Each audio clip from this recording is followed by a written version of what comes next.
The rapture is supposed to happen tomorrow. We'll look at Christian psychosis, but we need to look at a different Christian psychosis first. This one, which is the Charlie Kirk rally. We are in a post-truth world, and there are many things I look at where I'm like, I don't know if that's real. Like these videos of how many people were at this stadium for Charlie Kirk's memorial, and I look at how packed it is, and I'm like, I don't know about that. I don't know if it's actually packed that much. For a podcaster, Donald Trump couldn't fill out stadiums like this for his presidential campaign. I just assumed they closed off 3/4 of the stadium to fill out 1/4 of it. Yeah, the floor was pretty much empty. I did notice that the floor was virtually empty, meaning that the, 10, 20,000 people that you could fit in the floor area were all in the stands. Maybe that's why they did it that way. Look at this.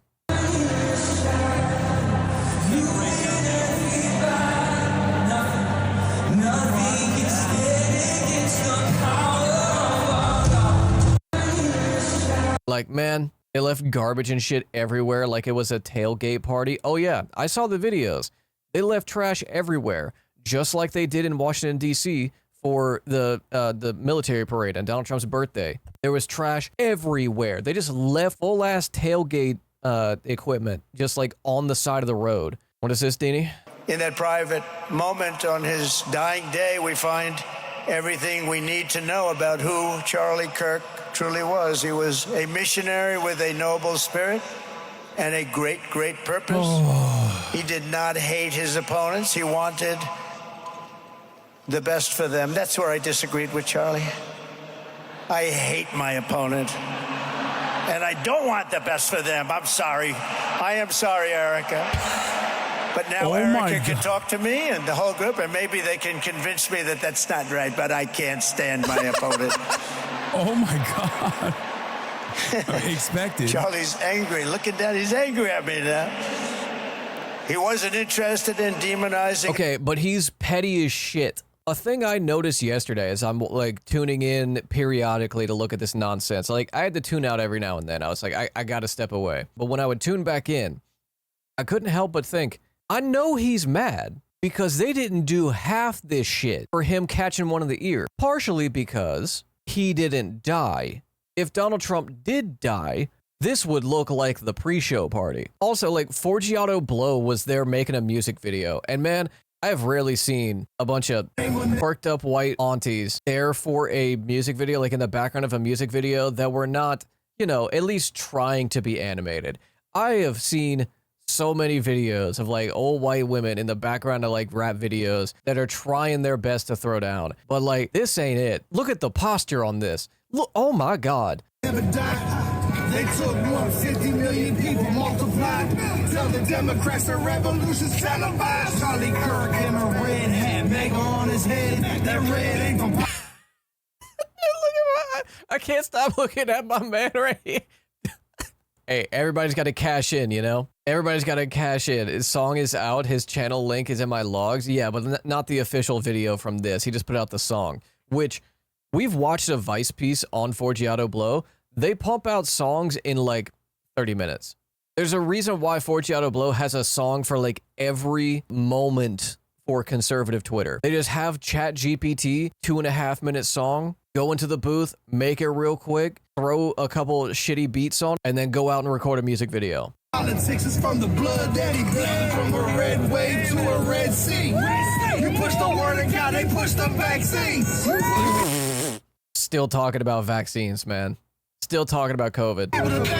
It's crazy because like liberals and leftists talk about COVID less than conservatives do. It's kind of ironic, right? Because they don't talk about it, of course, in the context of we need to be taking this seriously. Like COVID's not over, we still need to be masking and like you need to be up on your vaccines and shit. But conservatives just never stop talking about it. They're like, oh, they did COVID. They did COVID, goddammit. They just pushing the Greece. You push the USA, they push the LGBT. Damn! MLK had a dream.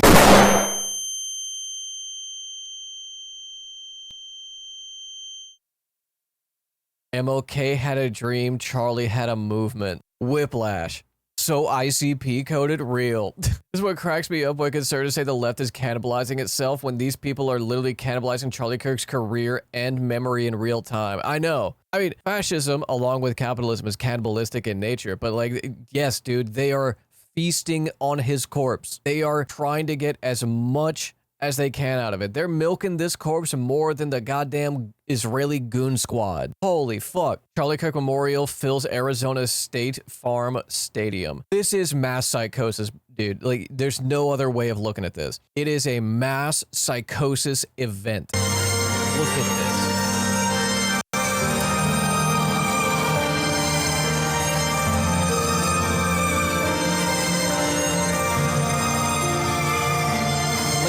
They're not even like holding up like Charlie Kirk signs, like "We love you, Charlie" or anything like that. They're holding up pre-made signs for Turning Point USA. It's a mass advertising event, like remembering Charlie Kirk. I was telling this to Wyflow.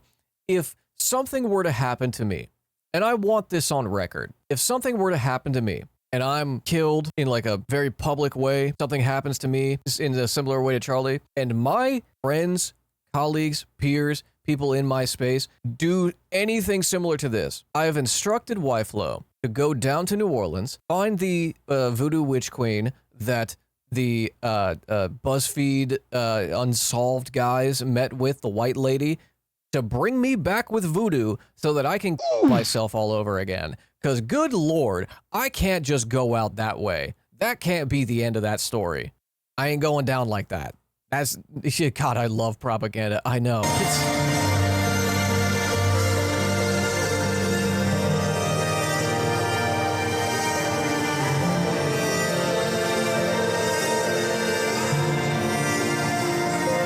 Like, look at this. This is something I noticed too.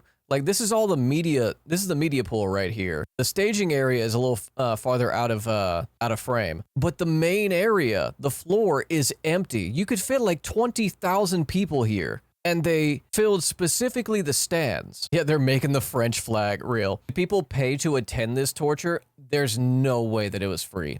Or imagine doing this at your funeral and everyone is holding Twitch signs. I know. That's like what it would be like for me. Like if I were to die, like everyone's holding up purple Twitch signs. They say like subscribe now for like $5.99 or for further Twitch Prime. Like that's what it would be like. This is just a psychosis event, man. Charlie started a political movement but unleashed a spiritual revival. My pastor texted me the day after that horrific event and said, "Pete, the devil overplayed his hand." Charlie started with liberty, but ended up lighting our country on fire for Christ. He started Turning Point USA, but this moment is the turning point for the USA. Get it? You know, because like the turning point, his wife agreed to do a memorial service when government officials weaponized her husband's death, I guess.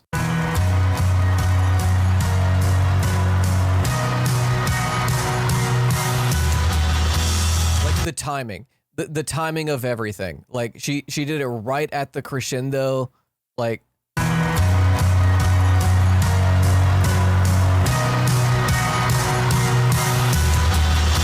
I don't know if it would be more effective to do in terms of propaganda. I don't know if it would be more effective to do the grieving widow who simply can't speak due to how distraught she is. So like the brave, focused men of the movement will speak in his honor.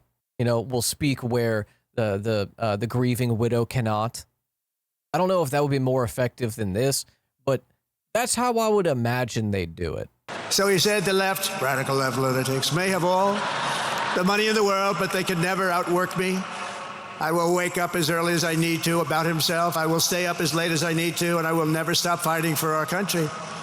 And he did this until his dying breath. That's what he was doing. That's what he was doing. Think of it. Wow. He's doing a stand-up routine? Yeah, he's just working on his tight 42. Moment. I was in the Oval Office when I heard they came in, and it was like a surreal experience, a terrible. I had some very big people in the Oval Office. And I was in the midst of a very important conversation for our country, big people, the biggest. And I said, "You have to leave now." When they told me that, they told me in front of a group of very powerful people, I said, you have to leave now, right now, please. Right now.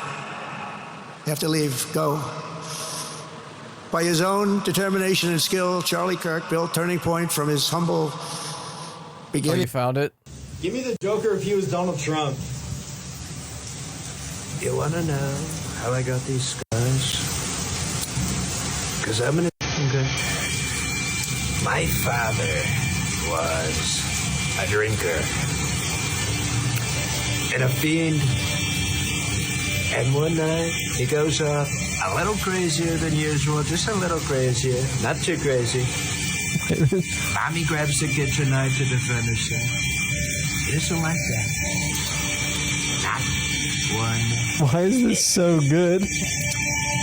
So, me watching, he takes the knife back to Mommy. And he comes at me and he says, why so serious? That's what he said. I mean, seriously, you can't make this up. He comes at me with I mean, seriously, you can't make this up. the knife. Why so serious?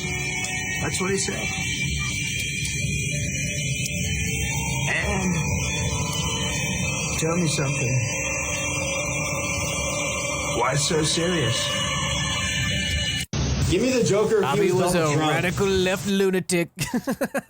The beginnings that nobody believed could ever end up something like this, into a great movement and a juggernaut of American politics. And, you know, we have a massive stadium loaded up with people, but he got tremendous crowds before he had this kind of horrible news and before we had to hear what happened so terribly.